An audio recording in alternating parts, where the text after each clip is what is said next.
ভালোবাসার নামে এখন লাগে বড় ভয়।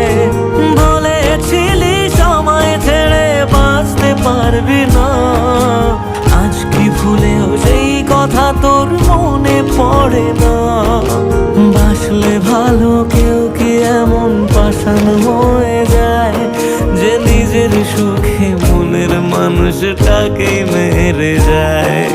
হায় রে বোকা মন আমার, শুনলি না বারণ, আবার প্রেমে মজলি রে তুই কেন কারণ?